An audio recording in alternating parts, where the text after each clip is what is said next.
There were special functors. These were functors that commuted with tensor products and with sums and with units and with zeros. And they were from the category of representations of G into the category of vector spaces. Okay. Então vamos continuar por nenhum. Mas a gente estava estudando como fazer aquela volta. Primeiro, esse aqui era o funtor do S, eu levava para o funtor Fs, e esse funtor Fs é o funtor que leva a representação V para o espaço vetorial SG em V. E meu claim era que essa era uma equivalência de categorias. Levava um morfismo de S para T, que é um isomorfismo, no morfismo do Fs para o Ft, e o morfismo entre funtores era uma transformação natural. Então, se essa transformação natural eu chamo de φ, a φ sub V tem que ser um mapa do Fs de V em Ft de V. Esse aqui é S por V sobre G para T por V sobre G. E claramente se corresponde com o morfismo aqui. Se esse morfismo aqui é, vou chamar de, será φ barra, então isso aqui vai ser o φ barra por a identidade em V. Então isso era um funtor dessa categoria de torsores, a categoria de funtores. A pergunta era como construir a volta. E a gente estava tendo problemas em entender qual é a estrutura dos espaços de morfismos. Aqui. E os espaços de morfismos aqui. Então, o que a gente sabe? A gente sabe que os morfismos nesta categoria são isomorfismos. Ou seja, que essa categoria era um grupoide.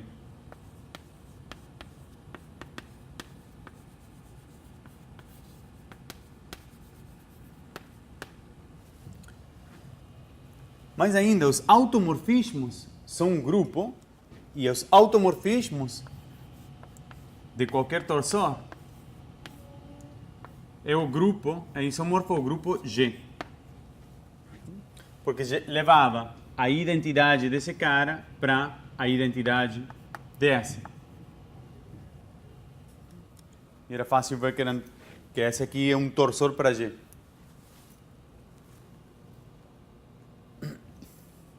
Porém, a gente não entendia bem se tínhamos ou não alguma ação entre os morfismos de ST, se o G age ou não aqui. Mas o que parecia evidente é que o G age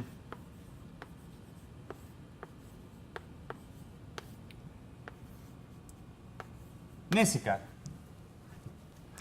Isso tinha a ver com que esse espaço, esse conjunto de morfismos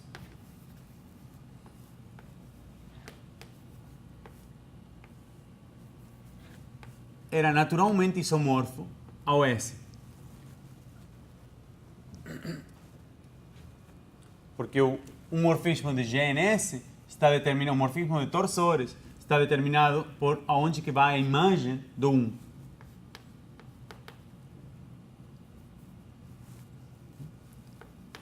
E isso é exatamente um ponto de S.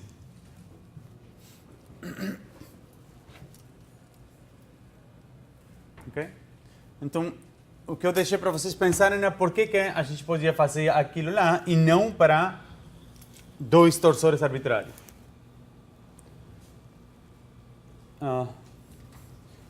Você notou que a situação era muito mais simples se o G fosse comutativo. Se o G é comutativo, então a gente não tem nenhum dos problemas.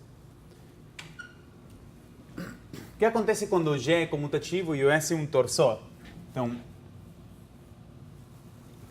se S é um G torsor, se S tem uma ação à direita ou à esquerda, são duas coisas diferentes. S tem uma ação à direita de G não é a mesma coisa que ter uma ação à esquerda de G.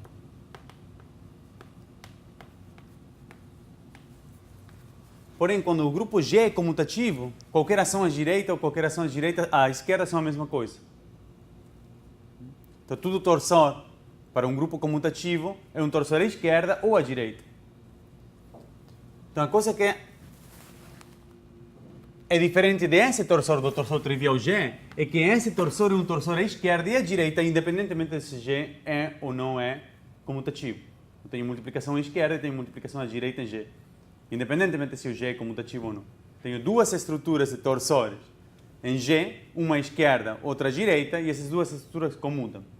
É a associatividade do grupo. Então está. O mesmo argumento a gente utilizava aqui. Então, para tentar construir a volta, o que a gente olhou foi o seguinte. Se vocês me dão um funtor, f, seja f, vão dar um nome para essa categoria. Se f é um funtor que está na categoria C, eu tenho um funtor particular, que eu já nem lembro o nome, talvez eu dei o nome de f para o funtor que esquecia. Vou botar. Talvez seja O. Eu vou dar um funtor O.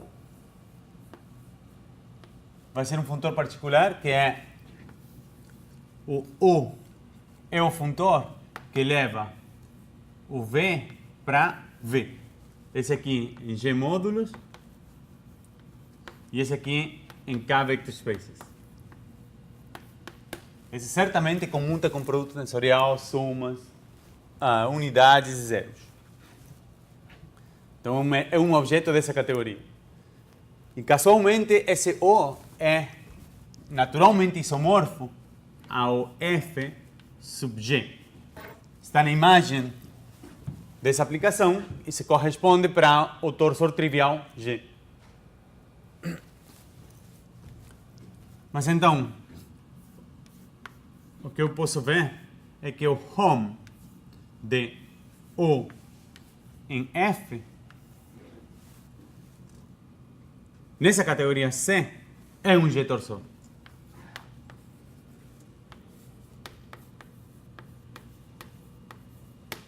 Então vamos ver isso de novo, devagar.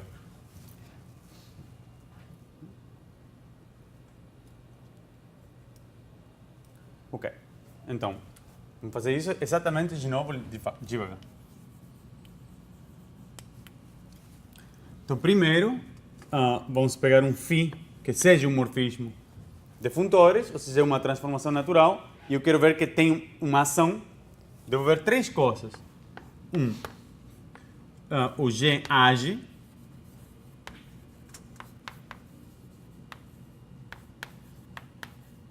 Ou seja, eu quero ver que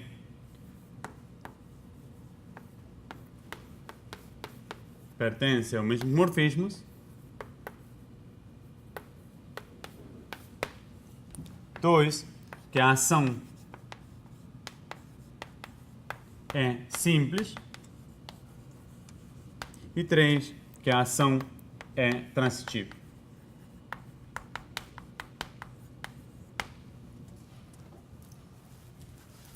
Então, para ver eu devo definir uma nova transformação natural, φ G, com G no grupo,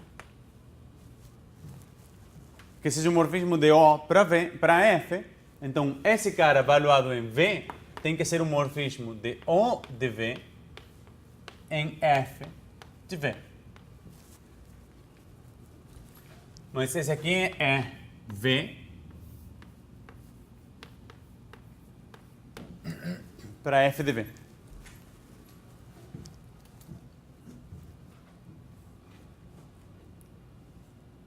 Tá certo? Eu devo dar aquele morfismo de V para F de V. Tal que eu quero que seja uma transformação natural. Se vocês me deram um morfismo de V para W, esse aqui vai ser o φ G de V, φ G de W.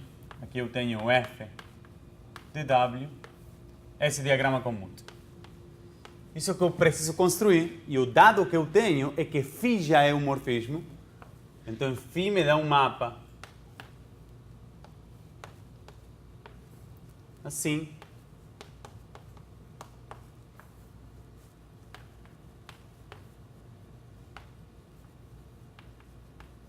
E esse diagrama aqui comuta.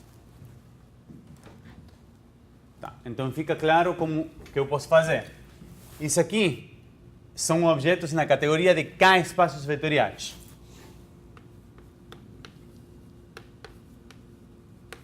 Porém, V é um objeto da categoria de G módulos. Então, eu posso fazer que o Gφ valuado em um vetor V, eu defino ele como φ de G agindo em V. Essa é a minha definição. Agora a gente controla que é esse diagrama commute. Então, dado um morfismo de representações, agora eu vou chamar sigma esse morfismo, e esse aqui seria f de sigma. Então, o que eu preciso ver é essa composição desse lado, começando com um vetor V, eu preciso que f de sigma valuado em φ g, aqui sub V. Φ g sub V do vetor V. Essa é essa composição, e eu quero que seja essa composição. Isso é agora o φ sub g dw valuado em sigma de V. Isso aqui é assim, somente assim. F de sigma valuado, por definição, esse cara aqui é o φ sub V de G de V. Isso aqui tem que ser igual ao φ sub G. Bom, agora esse é por definição, φ de W de G em sigma de V.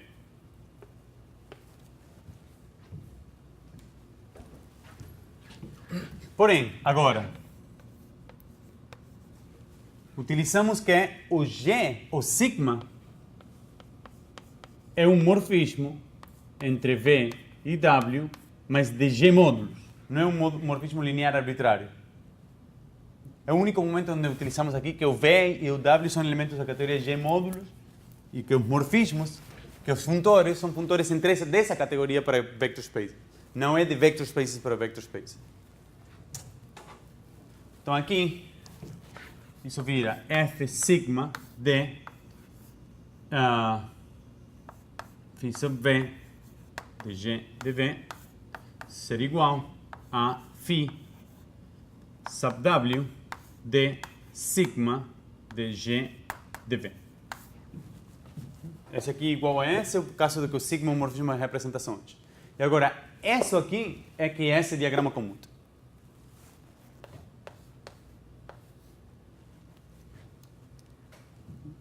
Então, esse aqui é o diagrama estrela comuta para o vetor começando aqui V, esse vetor, G de V. Vocês começam com o vetor G de V, agem dos dois lados e chegam do mesmo jeito, é essa desigualdade. Ok, então a gente provou que o grupo G, pelo menos temos uma definição desse objeto que está dentro desse conjunto. Temos duas propriedades. Vemos que para G ser a identidade, temos que vamos chamar 1 por φ é igual a φ, que é uma coisa que queríamos, e também temos que GH em φ é igual, aqui não precisa de parênteses, é igual a Gφ por H. Isso está claro porque, então, para V, φ GH valuado em V em um vetor V, por definição, isso é φ de GH de V. Como V é uma representação de G, isso é φ de G H de V. Por um outro lado, isso aqui é φ de G valor em H sub V em um vetor V. É, por definição, φ G de H de V. E agora por sub V, e agora por definição disso, esses dois são iguais. Então temos uma ação do grupo G nesse conjunto de morfismos. Isso é interessante. Ok, então agora vamos ver que a ação é simples.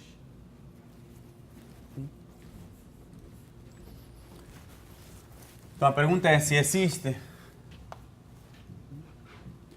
um elemento de G que satisfaz que para tudo φ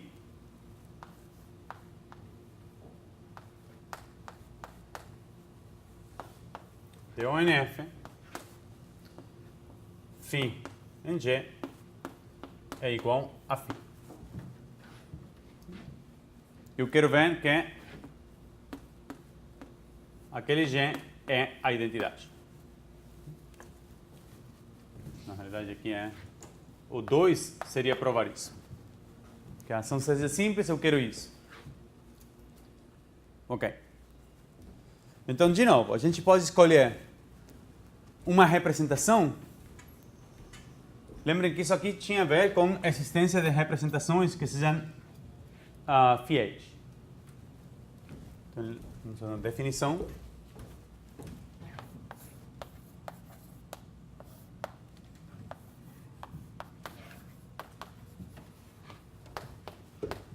É dita fiel se o núcleo, bom, se esse mapa é injetivo.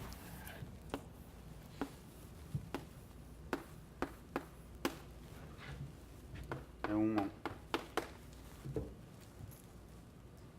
e todo grupo finito admite uma representação fiel.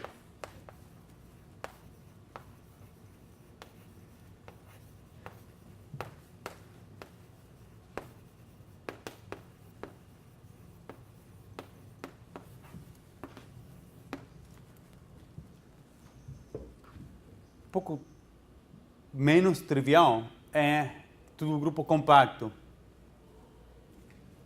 Todo grupo de Lie compacto admite uma representação fiel. Isso talvez não faça.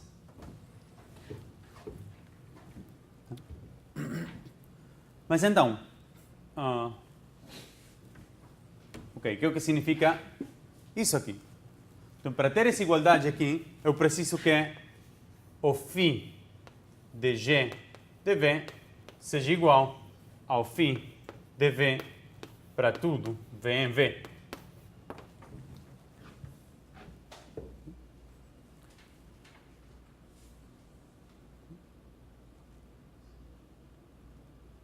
E o claim é que se eu tenho essa igualdade aí, isso implica que eu posso encontrar uma representação φ, uma representação V, tal que isso implica que o G seja igual a 1.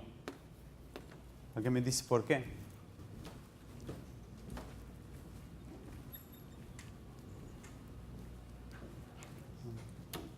Estou fazendo correto. Ou seja, sobre V.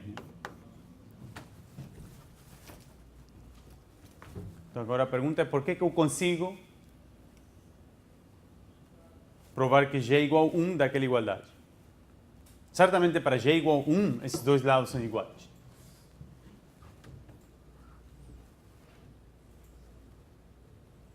Então, aqui lembrem que nessa categoria de funtores, todo morfismo era um isomorfismo.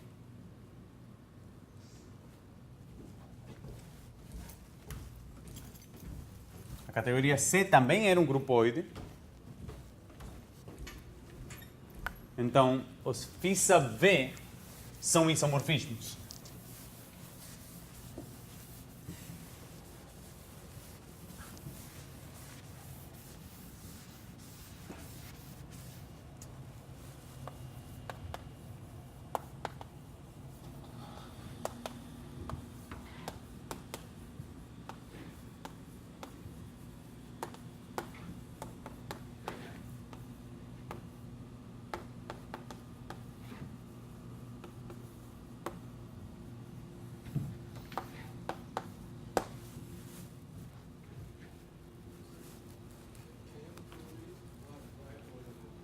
Good. I was hoping someone would ask that. Yeah, so let me get to that in the end. Eu acho que eu nunca explicitamente provei que a categoria de funtores era grupo OI. Então vamos voltar para isso. Mas uma vez que eu sei que a categoria C é grupo OI, vamos deixar esse. Então eu sei que esses φ têm que ser isomorfismos.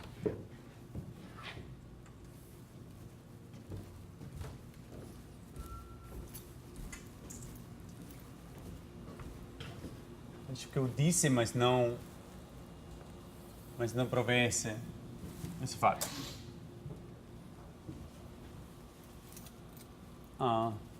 Mas tá, então módulo aquele fato, o φ seria um isomorfismo e a G é igual. E agora que a ação é transitiva. Mesma questão. Então agora eu preciso saber por que é para tudo. Se vocês me dão um φ e um sigma em home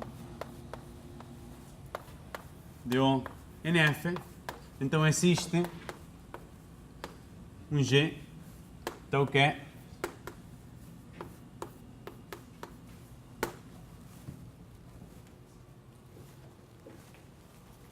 isso que eu quero provar. Então, de novo, para que isso seja certo, então para tudo V, eu preciso que φ de G de V seja igual a sigma de V.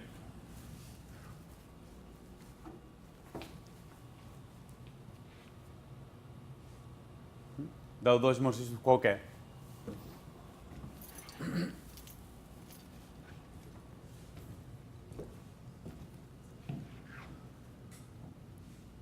Então, quem me constrói aquele G? I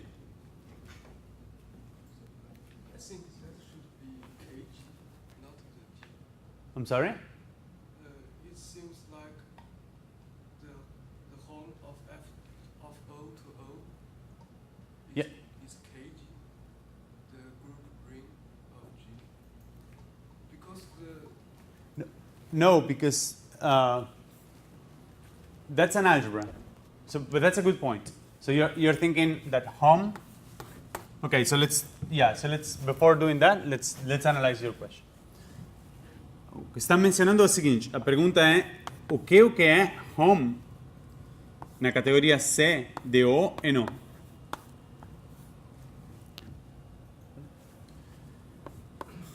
Então, eu estou propondo que seja, que seja o grupo G, e você está propondo que seja a álgebra de grupo K de G. Tá bom, mas então aí é uma pergunta. Será que eu posso somar dois morfismos? E será que eu posso... é uma álgebra associativa, a álgebra de morfismos? Ou seja, nesse que é o que está faltando? Que não tenho inversos. Meu claim é que esses morfismos são sempre isomorfismos. Estou declarando eles como isomorfismos. Então, eu não posso somar aqueles morfismos. Por quê? but it seems like the multiply by the other non-zero element in K. It seems like it belongs to that. Well, so my problem is preserving units. Yeah.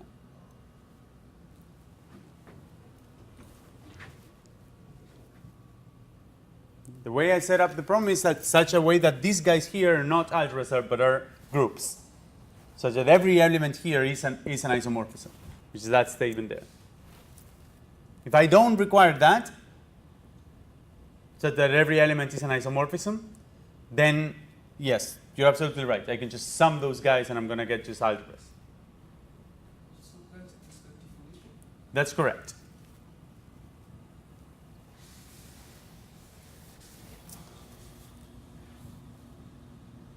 Mas, ok, mas então a gente pode olhar isso. Que o home nessa categoria C, de O e NO, seja o grupo G.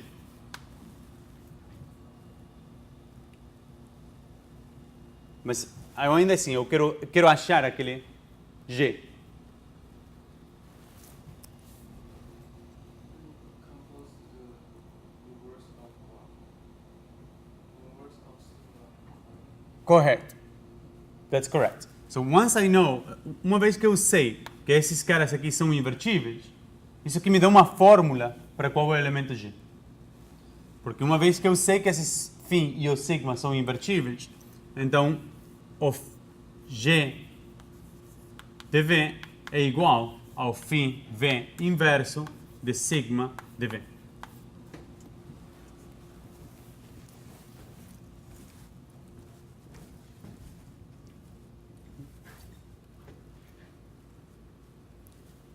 Correto? Então, isso dá uma fórmula para a ação do G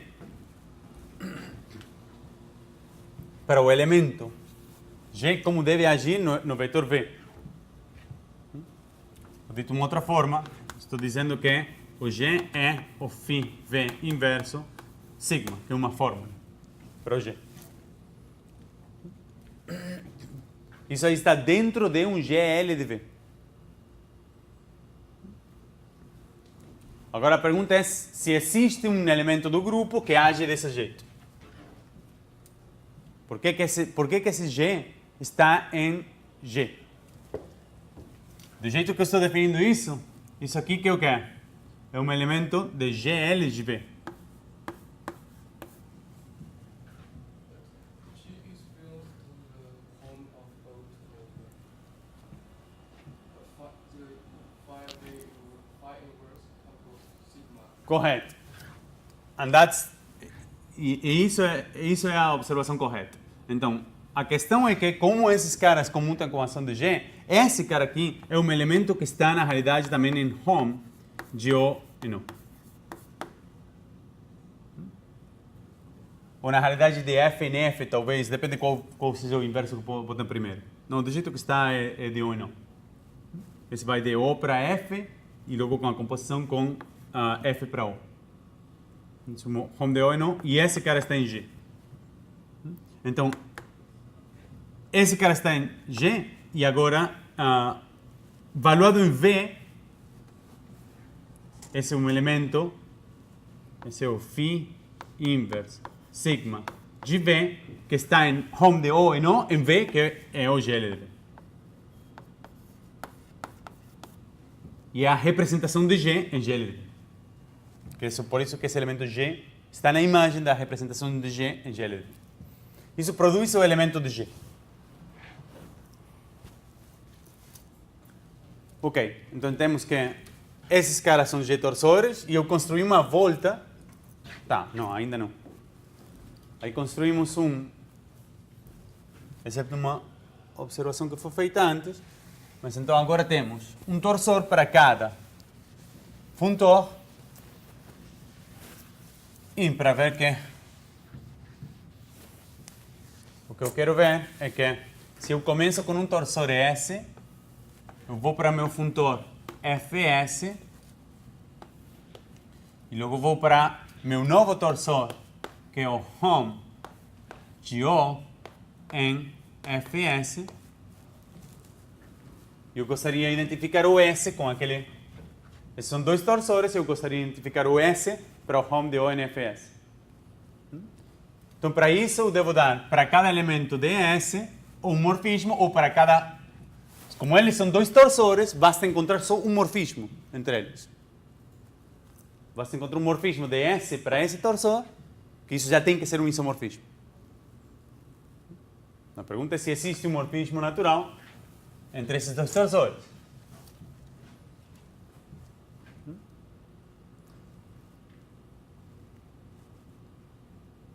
E aí?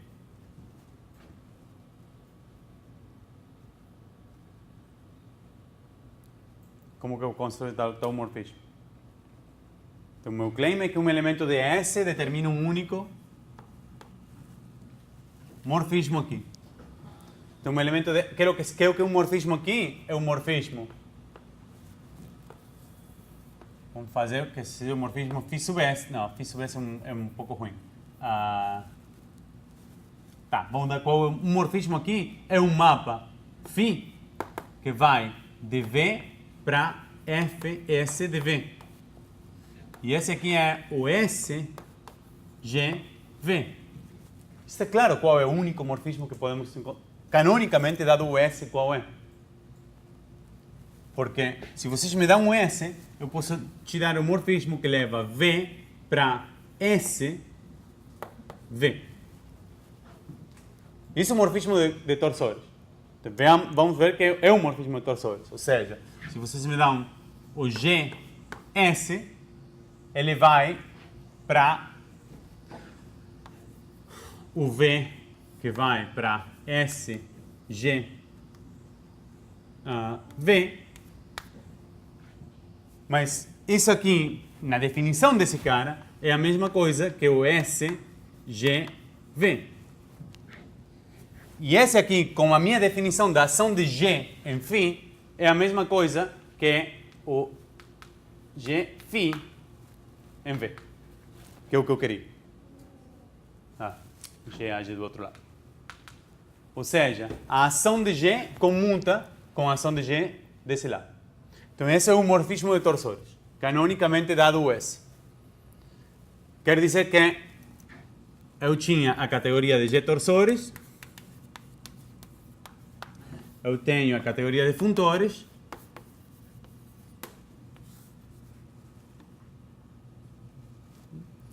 e a gente achou que indo e voltando, voltamos a um torsor isomorfo com o anterior, canonicamente isomorfo com o anterior. Bom, a volta no outro sentido também é simples, é fazer funtor e logo torsor e ver que voltam para o mesmo dante. Ou seja, eu vou pegar um funtor F, eu faço o torsor que é o home GO NF, na categoria C, e logo faço o F sub home GO NF.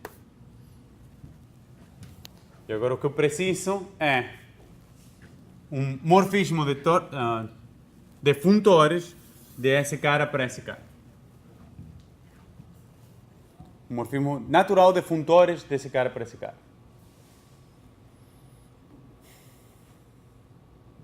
E quero que seja um isomorfismo. Então, que é o que seria um morfismo de funtores entre esses dois funtores. É uma transformação natural. Então, preciso de uma transformação natural, vamos lá chamar essa transformação natural φ. E o que eu preciso construir é a φ sub V, que vai de F de V em o F sub home de V.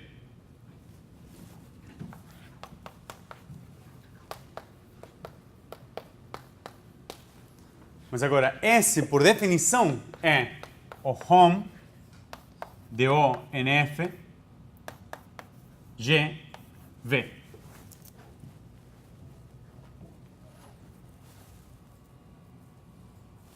Ok? Então, preciso construir um isomorfismo entre esses dois. Ou essa ou a inversa dele. Tá? Pois um mapa daqui para aqui ou daqui para aqui.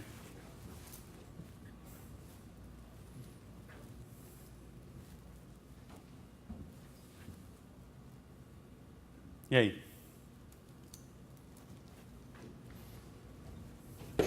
Como que a gente construiu esse mapa?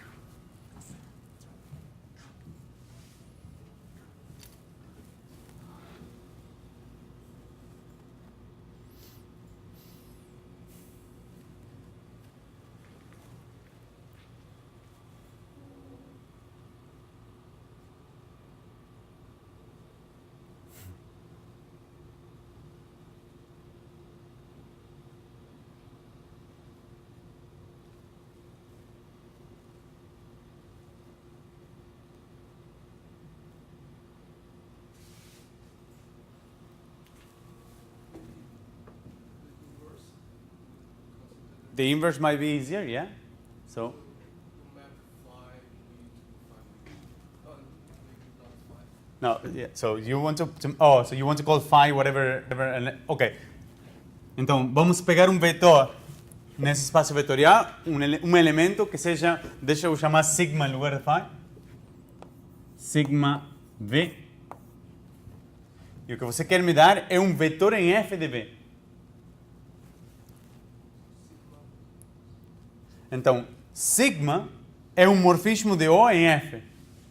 Então, sigma, por definição, o sigma sub V é um morfismo que vai de V em f de V. E o sigma sub V, valuado em V, vamos escrever aqui. Sigma sub V, valuado em V, é um elemento de f de V. Então, a gente pode utilizar realmente isso. A gente pode escrever o inverso desse mapa. Φ sub V inverso, valuado em sigma V. Ele tem que ser um vetor de f de V. E a gente define ele como sigma V de V.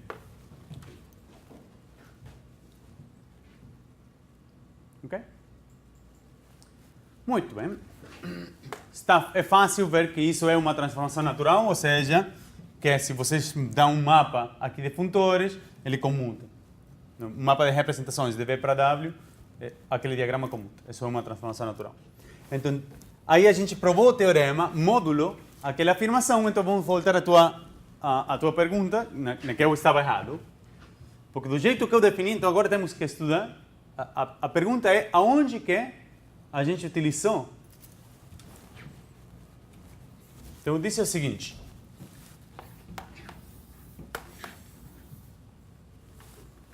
E são duas perguntas a fazer. Eu disse que a categoria de G torsores, eu defini uma categoria C como a categoria de funtores, de G módulos em K espaços vetoriais, tais que F, funtores F de V tensor W seja naturalmente isomorfo a F de V tensor F de W, F da identidade seja naturalmente isomorfo à identidade em K espaços vetoriais, F de 0 seja naturalmente isomorfo a 0, F de V mais W seja naturalmente isomorfo a F de V mais F de W.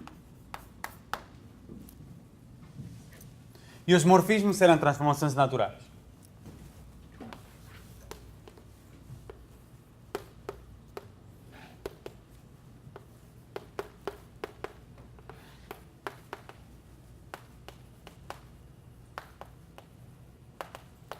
Então, duas perguntas são: uma, realmente, são isomorfismos tudo transformação natural, ou eu devo dar como definição que são isomorfismos para obter um grupoide?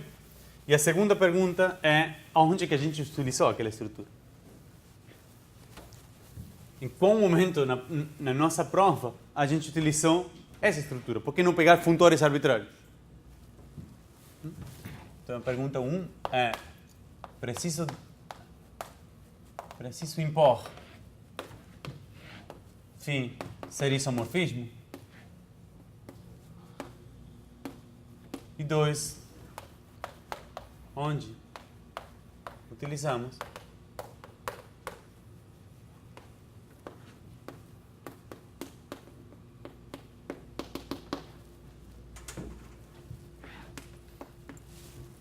então, para isso, vamos ver. Será que pode me construir um funtor que faça tudo isso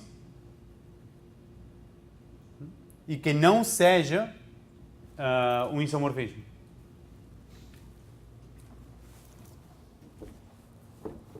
Desculpa, um morfismo entre dois funtores que não seja um isomorfismo.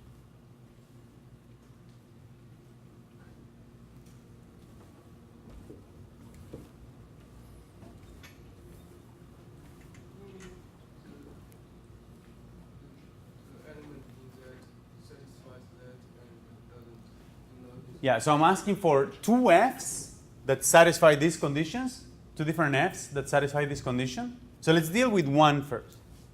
What's your observation, which was correct? So let's find two functors, f and f prime, that satisfy these conditions, and a morphism between these functors, a natural transformation, that is not invertible. But that is a natural transformation. And that's a very easy, so that wasn't my mistake. That's a very easy way of constructing such a natural transformation that is not invertible. So, I'm sorry? Just the forgetful function. Yeah, so you can take f to be O, that's fine. Actually, for any f, it's easy to construct one. Yeah, let's take f to be O, f prime to be O, and now I want a natural transformation from O to O that is not invertible. That is kg. Hmm? That should be kg. No, I just want one that is not invertible. I want one natural transformation from O to O that is not invertible. Yeah, just to show that I need to impose that phi being an isomorphism, because it doesn't come for free. So the question is, if you give me a functor f, and you get another functor f, okay? So let's just take f to be itself. And I want a morphism between f and f. The way I define it as a natural transformation. So that's for f sub v, you want a map from f of v to f of v. That makes, for a morphism v to w, sigma, that makes this diagram commute.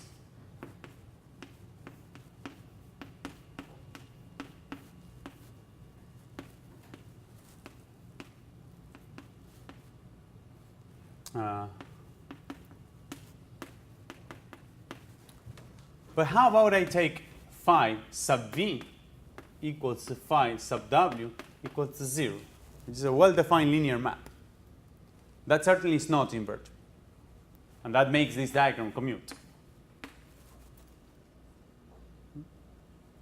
So I cannot just take morphisms to be arbitrary natural transformations. So that didn't come for free.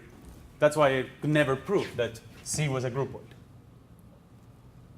Eu já troquei para uma mistura entre portunhol, inglês e espanhol e tá.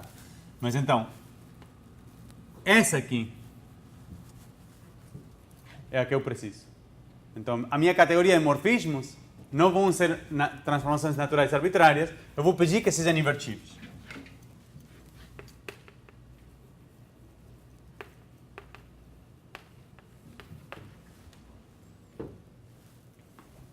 E aí a prova segue. Agora, aonde utilizamos então que é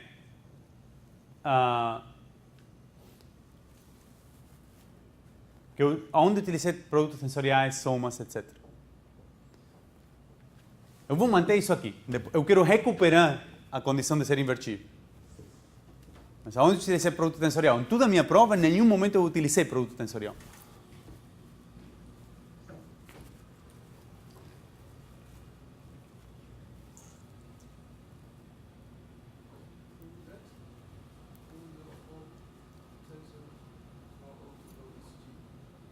Why? If we prove that it's a torsor, so why hom from O to O is? I think if you have phi is isomorphism and is closed by the actions by the tensor, then you can prove that. Okay, so why? So you're saying that in proving this statement that hom from O to O is equal to G, we used the compatibility with tensor products. Where? You start from the irreducible representations. Okay. I don't see how tensor products appear. Because for any V, it can be decomposed to irreducible ones Sure, by sums. by sums. Yeah. If you don't have that thing, so you can just consider the irreducible ones. And Correct. So we're using sums. Where did we use tensor products? Correct. So here we need sums.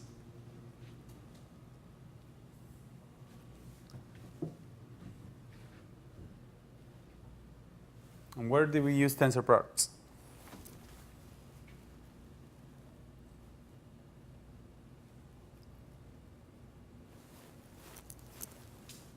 Então vamos fazer um exercício só para voltar à questão de invertibilidade. Por que é um OPG que seja invertível a φ? Eu quero voltar a dar volta essa seta aqui. O que significa? Quais são? Porque eu nunca escrevi completa também a categoria C. Porque dizem, os morfismos não podem ser arbitrários, têm que ser compatíveis com produto tensorial, soma, etc. O que significa ser compatível? Então vamos supor que eu tenho dois funtores, f e f' na minha categoria.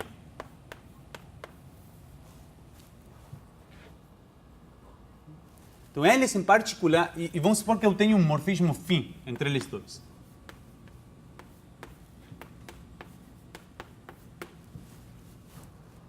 Eu acho que esse diagrama eu talvez escrevi na última aula. Mas a questão é a seguinte, o que eu sei é que eu tenho o FV tensor FW é naturalmente isomorfo ao F de V tensor W. E desse cara para o F' de V tensor W, eu tenho um morfismo que é o φ sub V tensor W. E desse cara para o F' V tensor F' W, eu tenho naturalmente um morfismo que é o produto tensorial do φ V tensor φ sub W. E esse aqui são isomorfos. Eu preciso que esse diagrama comute. E o mesmo para somas. Se eu botar somas aqui, eu preciso que aquele diagrama comute. E se eu botar unidades, eu preciso que esse diagrama comute. Então, vamos escrever o da unidade. Tá? Então, o FV tensor, o F da unidade, que é a unidade. Esse aqui é o F da representação trivial do grupo. Esse aqui é isomorfo naturalmente ao F de V. E isso eu tenho o isomorfismo F' de V. Aqui eu tenho o produto tensorial dos φ, aqui é φ sub V. E aqui são duas coisas diferentes. É o φ sub V tensor, o φ da identidade. E aqui isso vai para FV tensor isso que tem que ser isomorfismo. Tá?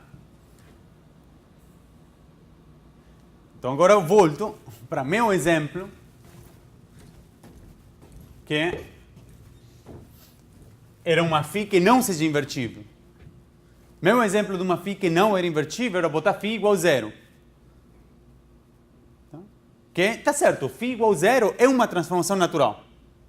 Mas o φ igual a zero é uma transformação natural que não satisfaz esses diagramas comutando.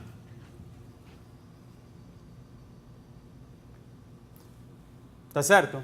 Porque aqui eu não vou obter nunca o φ de V, esse aqui seria tudo zero. Mas tá. Mas isso eu preciso que seja satisfeito.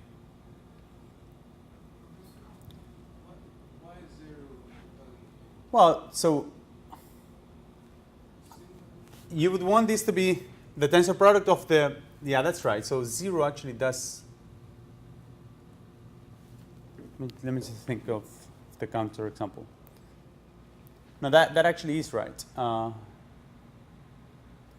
want to take probably V to be 1 as well.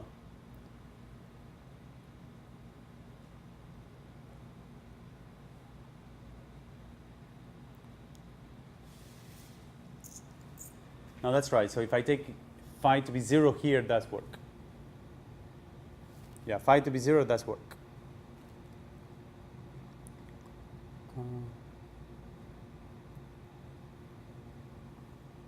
For this it does it?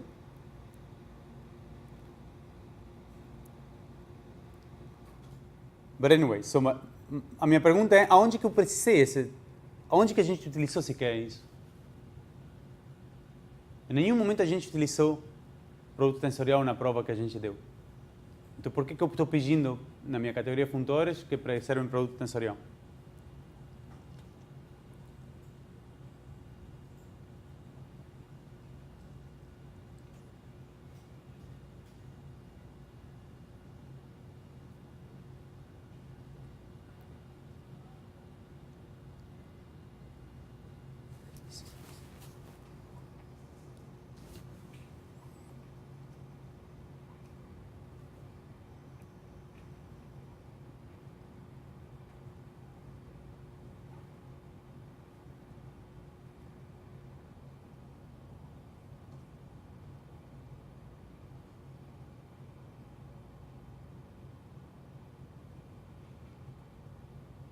O meu funtor de ouvido certamente preserva produto tensorial. E talvez eu devia fazer uma pergunta 3, que essa eu não vou responder. A pergunta 3 é tentar encontrar funtores que não preservem produto. Funtores F,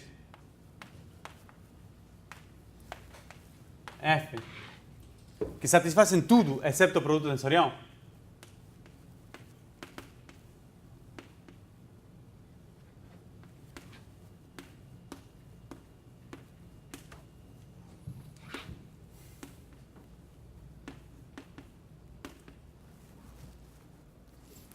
Ou seja, construir algum funtor que seja aditivo da categoria de representações de G, natural, da categoria de representações de G para a categoria de espaços vetoriais.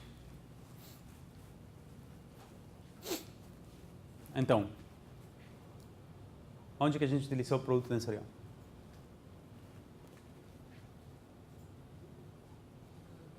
So maybe for the finite group, the direct sum is enough. No, it's not.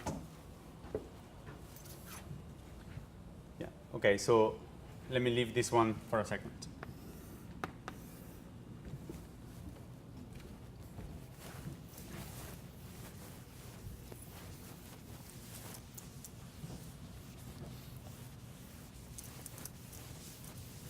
Let me get back to that question in a second. So I'll go back to question 2 later.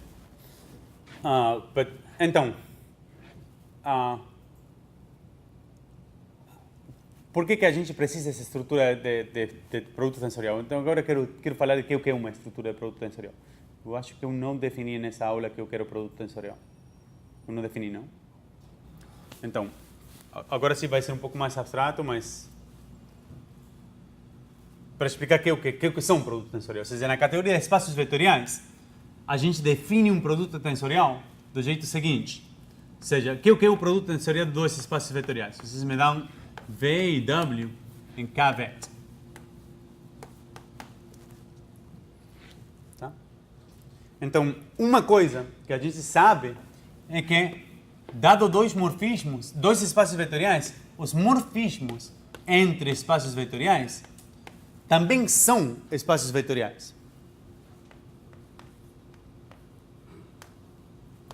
Eu posso somar morfismos, eu posso multiplicar por um escalar e eu obtenho um outro espaço vetorial. Então, para ir na categoria de espaços vetoriais, o conjunto de morfismos é só um conjunto. Aquele conjunto tem uma outra estrutura de espaço vetorial extra, que acontece na categoria de espaços vetoriais. Então, vou dizer o seguinte, definição, que não vai ser uma definição correta. Agora se você tudo laxo. Para fazer correto tudo, vou perder muito tempo. Mas uma categoria C é enriquecida. Provavelmente seja enriquecida. Em outra categoria D, se os morfismos entre objetos de C não só são conjuntos, mas são objetos de D.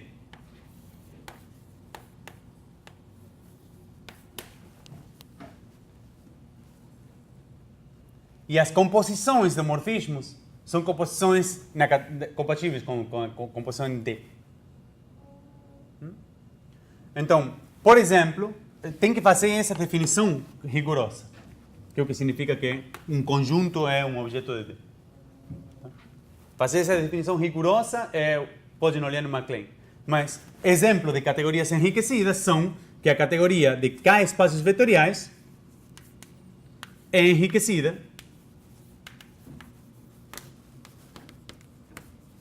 em K espaços vetoriais. Isso é o fato de que o morfismo entre os conjuntos de morfismo naturalmente é um espaço vetorial. Então, para distinguir o conjunto do espaço vetorial, eu vou botar assim, uma linha debaixo do home. Isso vai dizer, esse cara é o conjunto com a estrutura natural de K espaço vetorial. Agora, como que a gente define o produto tensorial? O produto tensorial a gente define porque, dado dois espaços V e W, existe um único espaço vetorial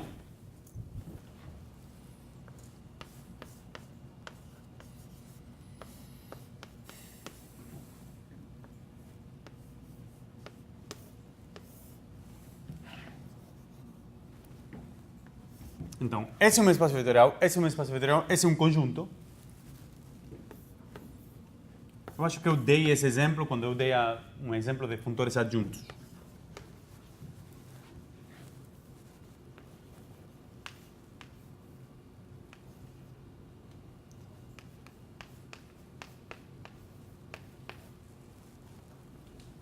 Então, existe um único, dado dois espaços vetoriais, V e W, existe um único espaço vetorial que eu vou chamar de V tensor W, módulo isomorfismo para cá, tal que esses dois são isomorfos para tudo Z.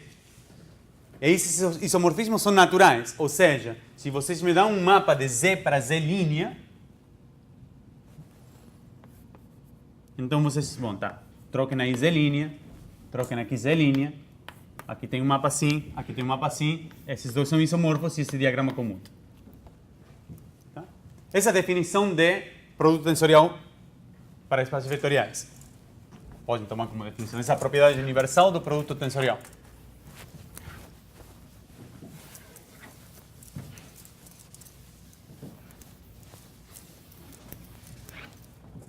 Mas aí eu estou utilizando que os morfismos na categoria de espaços vetoriais são espaços vetoriais. Tá certo? Dito de um outro jeito, para eu tirar fora esse Z daqui, tá? Eu posso olhar a categoria de funtores em espaços vetoriais. Posso olhar a categoria de funtores, de K-vect na categoria de conjuntos. E eu tenho um funtor, que é o funtor home, de V em home, K de W. Tá? Esse é o funtor que leva o espaço vetorial Z nesse conjunto aqui. Então, existe um único espaço vetorial, salvo isomorfismo.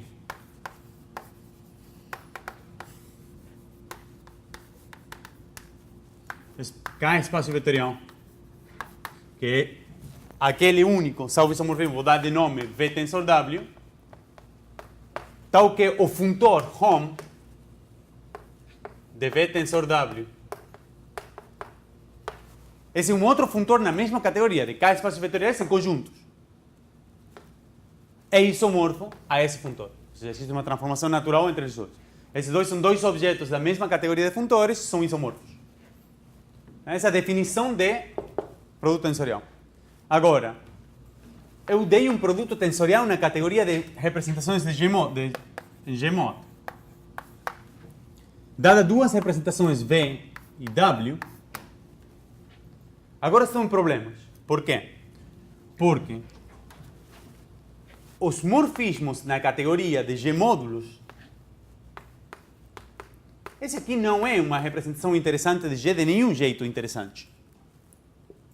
Esse aqui é só uma representação de G com uma representação trivial. Esse é um espaço vetorial só. Ou seja, a categoria de G-módulos está enriquecida em espaços vetoriais, mas não está enriquecida em G-módulos. Como era o caso de espaços vetoriais, estava enriquecida nela mesma. Porém, home K de V em W, esse aqui era um G-módulo naturalmente, com a conjugação. Dado duas representações, morfismos lineares era uma outra representação de G. E eu também defini V tensor W sobre K, o produto tensorial de espaços vetoriais, dentro de G-módulos. Tá? Então, isso eu gostaria que seja um produto tensorial. Mas certamente não satisfaz esse isomorfismo.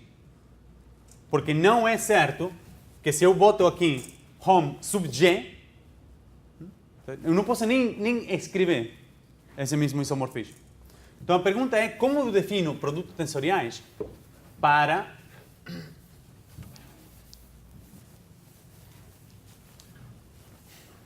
categorias arbitrárias. Eu vou dar volta à definição, ou seja, eu utilizei o fato de que eu tinha esse espaço vetorial, esse home interno na categoria, para definir produto tensorial via esse isomorfismo.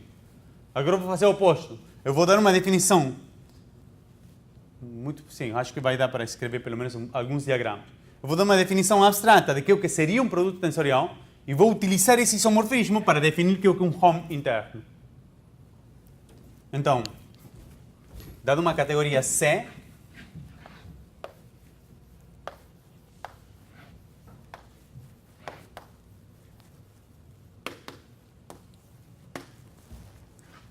então vou ir agregando por partes estruturas. Que as categorias de módulo sempre têm, todas as categorias algébricas normalmente têm. Então, vou dizer que a C é aditiva.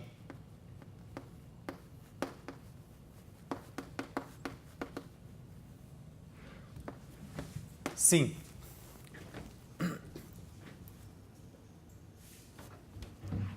Não, talvez eu vou poupar a aditividade. Vou deixar vocês estudarem a aditividade por sua conta, senão a gente não vai chegar. Dado uma categoria C, um bifuntor. Ou seja, esse é um funtor de essa categoria, em essa categoria, que eu vou chamar de produto tensorial. Essa categoria, como é essa categoria? Essa categoria tem como objetos pares de objetos.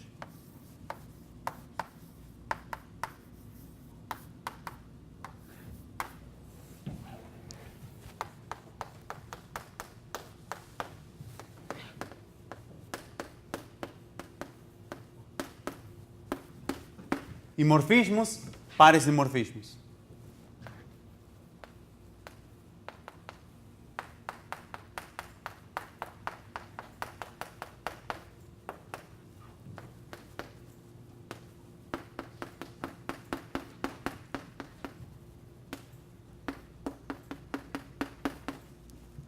Okay? Então, um bifuntor é um funtor de essa categoria a categoria C.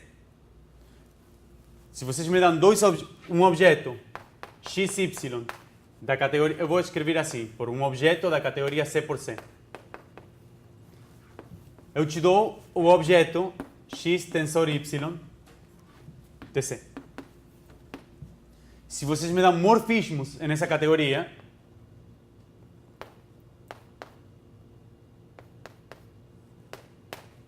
esses são dois morfismos, φ e sigma. Eu te dou um morfismo que eu vou chamar φ tensor sigma. Tá? Isso é só simplesmente ter um bifuntor compatível com composições. Quando eu vou chamar isso de uma estrutura monoidal?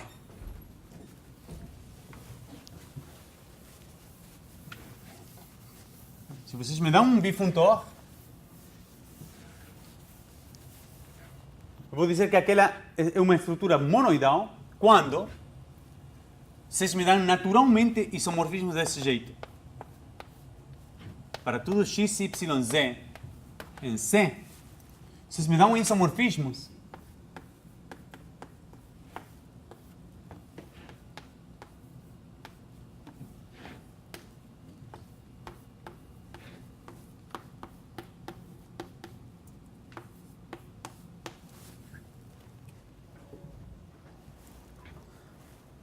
Ou seja, que o produto tensorial seja associativo.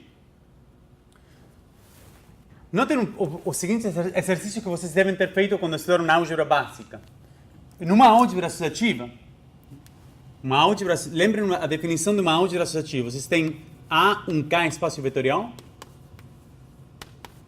uma operação, um mapa de conjunto, se vocês querem, ou mapa linear de A tensor A em A, que chamam de produto, e a associatividade vocês escrevem desse jeito, igual, em lugar de isomorfo, a BC, e daqui segue-se que vocês podem escrever um produto qualquer sem importar a ordem dos parênteses. Ou seja, faz sentido a N como elemento de A, faz sentido sem eu precisar botar como que eu utilizo os parênteses. Porque utilizo a associatividade e uma prova por indução para provar que não importa como eu boto os parênteses, esse elemento é o mesmo elemento de A. Para uma categoria não é o fato, não é o caso, porque aqui eu tenho um isomorfismo e não um igual. Então o que acontece? Vou chamar esse isomorfismo φ de x, vou chamar melhor de A de x, y, z. Então, vocês peguem agora 4 elementos.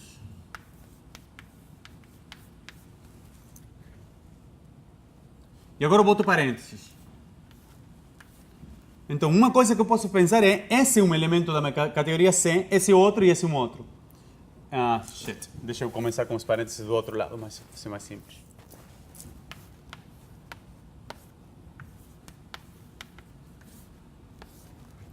Então, o que eu posso utilizar aqui é o A de x por y, z, t, e isso é um isomorfismo com x por y, tensor z, tensor t. Tá? Agora, esse é um vetor, outro vetor. Correto. Tensor, esse terceiro daqui. Ou aqui eu posso utilizar o A de x, y, z, tensor a identidade de t. E isso vai para x tensor y, z, tensor t. Agora aqui eu tenho 3 espaços vetoriais de novo. Eu posso utilizar o A de x, y, z, t. E isso vai para x tensor y, z, tensor t. E agora daqui para aqui eu posso utilizar o A de x, y... Não, desculpa. A identidade de x tensor A de y, z, t. A imagem é essa. Isso correto? Não, isso não é correto. Ainda bem, porque quando eu faço isso, eu vou para x, tensor, y, tensor, z, tensor t. E daqui para aqui, eu tenho uma associação que é esse vetor e esse daqui. Ou seja, isso aqui é o A de x, y, z tensor t. E esse diagrama comum. Esse diagrama é o diagrama do pentágono. Mas isso não é de graça. Ou seja, uma categoria, um bifuntor é monoidal. Se vocês me dão um bifuntor, me dão esses isomorfismos para cada 3 x, y, z, que sejam naturais em x, y e z, e que para cada 4 elementos esse diagrama comuta. Então, um teorema importante de MacLean é que se vocês escrevem, não é chamado monoidal ainda, isso é chamado, não sei, acho que o pessoal chama de semigrupo. Mas o teorema é que para qualquer conjunto xi da categoria C, então faz sentido módulo único isomorfismo x1 tensor x2 tensor x3, etc. tensor xn é um objeto de C que está bem definido, salvo isomorfismo, não importa como vocês botem os parênteses. Se os parênteses, vocês trocam parênteses, utilizando esses diagramas, não importa qual seja, existe um único isomorfismo entre 2 assinações de parênteses. E esse é um termo importante, dizer, esse diagrama é o único diagrama que vocês precisam para poder escrever tensores sem parênteses.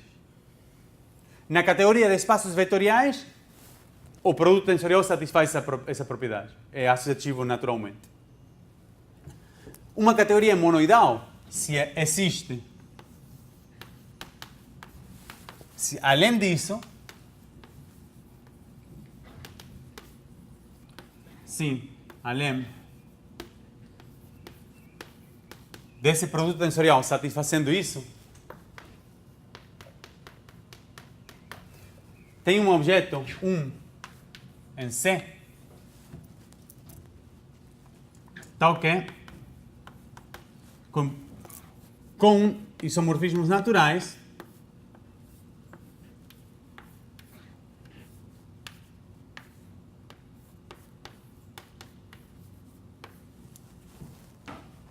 tal que os diagramas óbvios comutam. Então eu tenho que escrever outros diagramas para ver como comutam. Por exemplo, que um tensor X comutam e como é a compatibilidade da associação com aquela multiplicação por 1. Eu não vou escrever os diagramas X. Mas então, uma categoria é monoidal, quando eu tenho um 1 e um produto tensorial que satisfaz aqueles diagramas de lá. Se a categoria dita simétrica,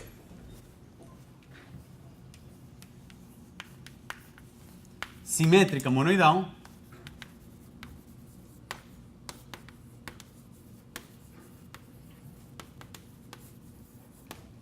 se além disso existe uma comutatividade. Agora eu vou escrever isso como x, c, y. Então agora de novo, para uma álgebra comutativa e associativa, não importa a ordem, uma vez que vocês escrevem que AB igual a BA, então agora faz sentido não só escrever produtos assim, mas eu posso fazer expressões desse tipo. Para uma álgebra comutativa, isso aqui faz sentido, porque não importa qual seja a ordem que eu escreva, nem como sejam os parênteses. Para uma categoria com um produto tensorial que é assimétrico e monoidal, não importa a ordem e não importam os parênteses, porém, não só preciso esse diagrama, preciso mais 2 diagramas. Vamos escrever um deles.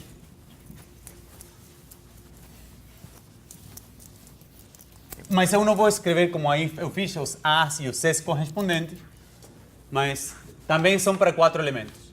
X, Y, Z, T.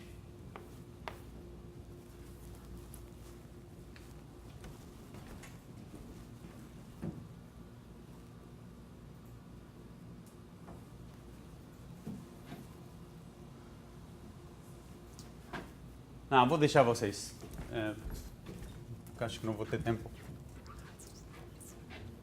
Bom, tá, vamos fazer assim, com 3, para ver o que a gente pode fazer. Tá? Então, daqui eu posso comutar Z com X e Y.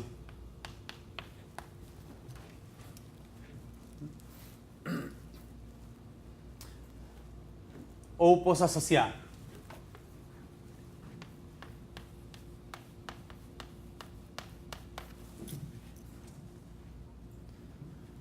Daqui eu posso comutar Z com Y.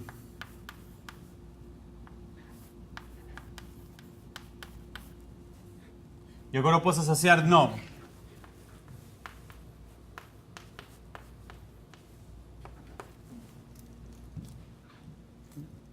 E agora de novo eu posso comutar o Z com X.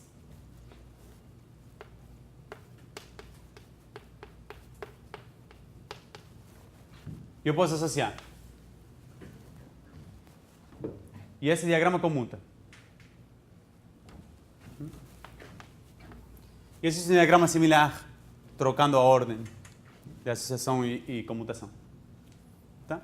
Esse diagrama não vem de graça. Ou seja, exercício altamente não trivial existem categorias com bifuntores que satisfazem toda essa propriedade e não com comutações e que não satisfazem esse diagrama. Ou seja, que tem que botar aquele diagrama explicitamente. Mas o teorema de MacLane é que uma vez que vocês têm esse diagrama e o diagrama análogo trocando a ordem de comutação e associação, então não importa como se escreve nos produtos, se faz sentido botar o produto tensorial de todos os x's. Porque aí não importa como vocês escrevem e como vocês botam parênteses. E agora, a categoria de G módulos é uma categoria simétrica monoidal. Por quê? Porque dado dois objetos, V e W, eu te dou o produto tensorial usual de espaços vetoriais, satisfaz todos esses diagramas comutar, mas ainda é um G-módulo. E todos os morfismos nesses diagramas são morfismos de G-módulos. Então todos esses diagramas são satisfeitos dentro da categoria de G-módulo. Então tem uma categoria simétrica monoidal. Agora eu dei uma definição independente de Hom, da noção de produto tensorial. É um dado extra numa categoria que é a estrutura daquele bifuntor. Quando vocês têm uma categoria simétrica monoidal, eu vou dizer que a categoria tem Hom internos. Mais ainda, talvez. Deixa eu dar uma definição um pouco mais geral. Definição. Um funtor F de uma categoria em conjuntos é dito representável se existe um objeto, se existe um X de C, tal que F do Y é naturalmente isomorfo ao Hom de... Eu vou escrever de dois jeitos essa definição. Ao Hom de Y em X. Estou dando correpresentatividade.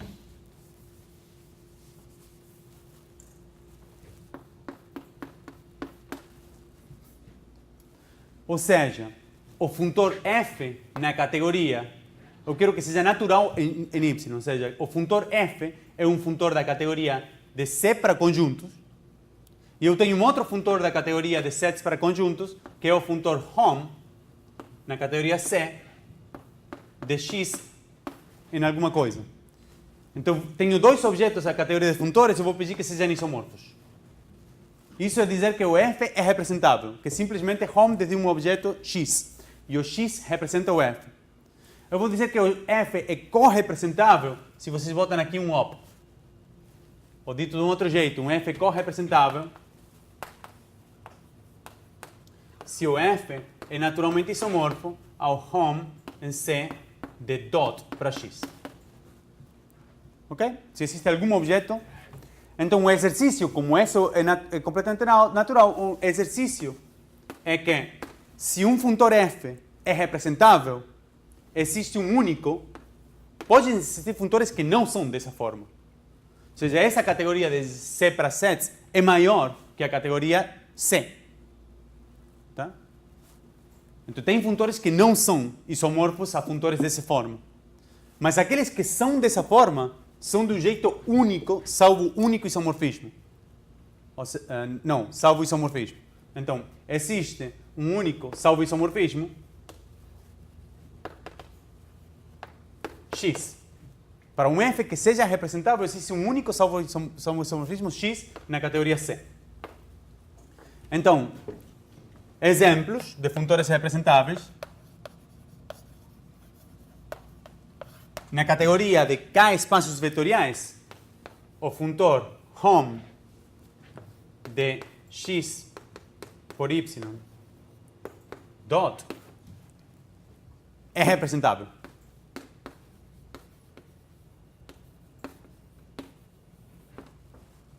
Ou seja, esse funtor é correpresentável. É correpresentável por quê? Porque é a mesma coisa que o hom a hom de x em y. Essa era a distinção entre hom e k.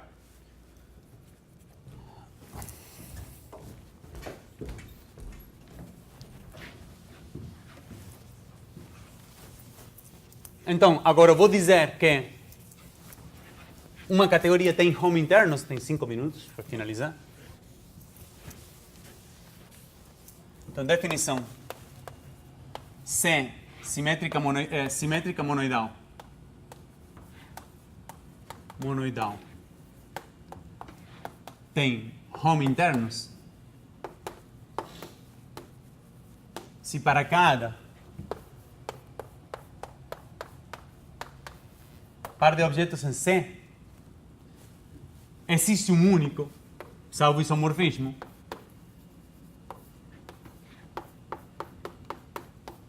esse vai ser um objeto de C, tal que hom C, esse é um conjunto de X, hom C, Y, Z, é naturalmente isomorfo ao hom C de x por y, tensor y, de Z. O que quer dizer que o funtor hom, eu já sei que eu tenho esse objeto, x por y.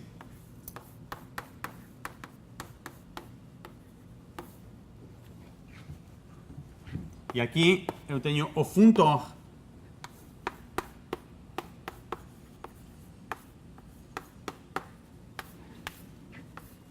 ou seja, esse funtor é representável por o produto tensorial.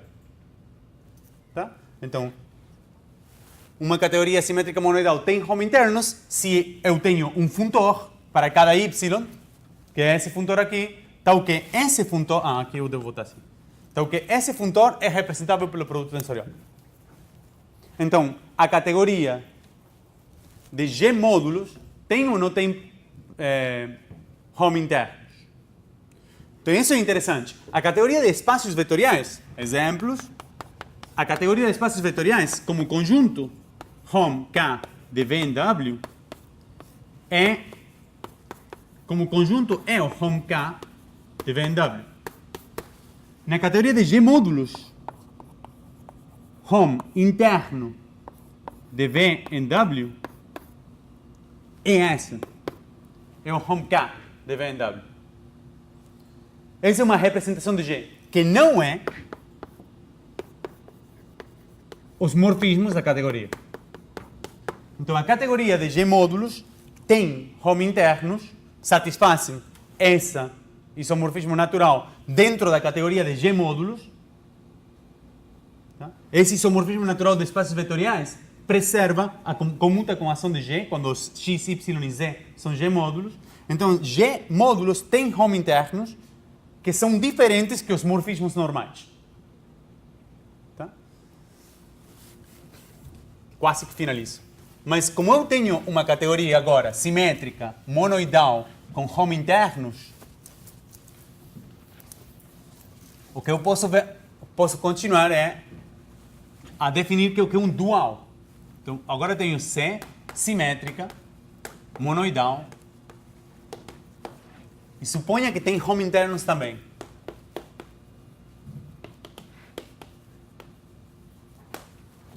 Então agora eu tenho um funtor. Posso pegar duais. Para cada x em C, eu defino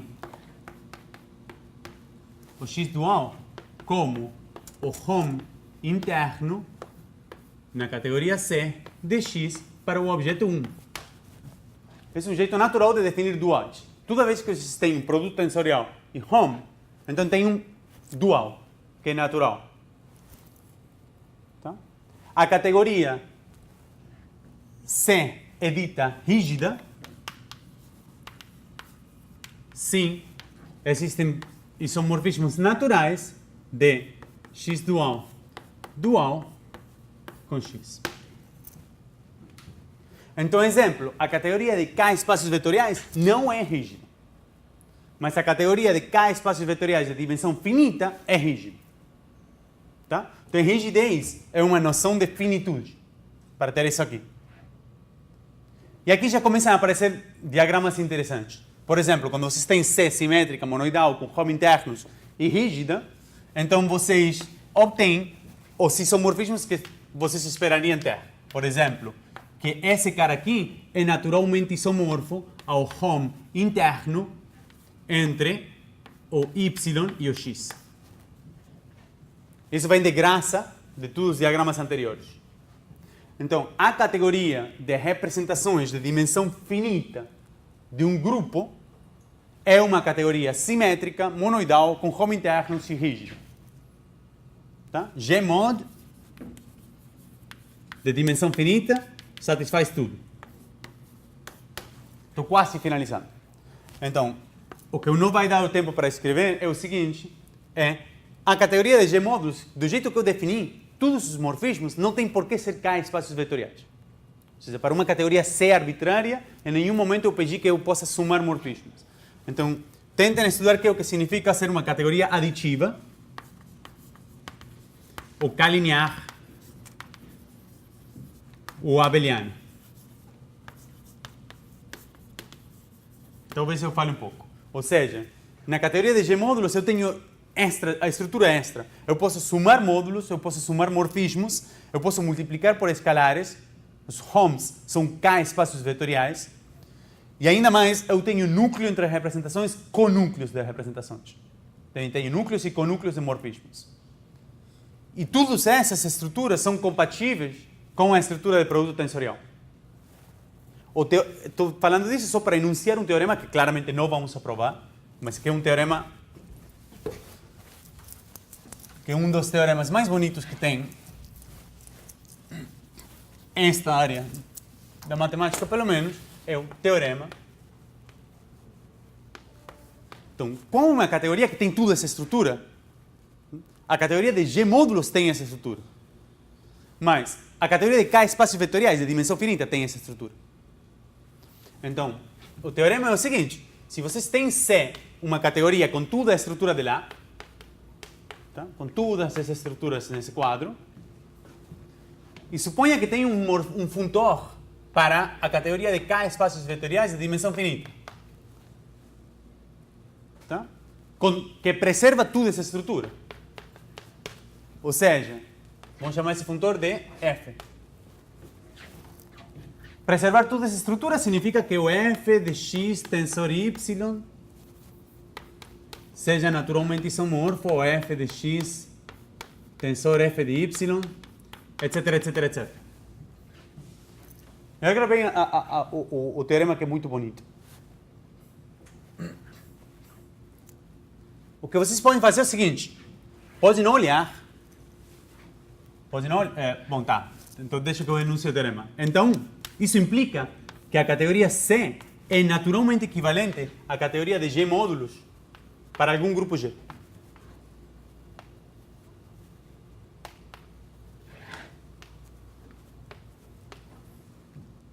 Isso é impressionante. Se eu te dou uma categoria com produto tensorial, com soma, com representação, essa categoria é a categoria de representações de um grupo. Em nenhum momento eu utilicei grupo. Onde que aparece o grupo? O único que vocês precisam num funtor é espaços vetoriais. Onde que aparece o grupo? A prova desse teorema, pelo menos, vamos ver rápido onde que aparece o grupo. É olhar a categoria D, que seja a categoria de funtores, que satisfazem comutar com todas as estruturas, desde a categoria C para a categoria de K espaços vetoriais. Então, dado uma categoria que é a categoria D, eu tenho um objeto aí, que é o objeto F. F é um funtor, é um objeto dessa categoria. Dado um objeto de uma categoria arbitrária, vocês obtêm imediatamente um grupo, que é o grupo de automorfismos daquele objeto. E vocês podem tentar fazer essa parte, que é a parte fácil, provem que o G age em objetos da categoria C. Ou seja, existe uma ação natural de G em objetos da categoria C. E a ação é via para... Vocês me dão um X em C. Então, vocês olham para F de X. Agora esse é um K espaço vetorial. E claim, esse cara naturalmente é um G módulo.